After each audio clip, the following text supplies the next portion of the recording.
Görüntünü de çekerdim. Çavları vurgan.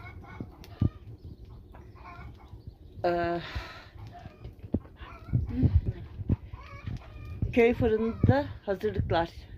Çalı çapı tutuşturuldu. İçerisi duman altı oldu. Ayrı bir olay ama göz görür görmüyor. Bedava sauna.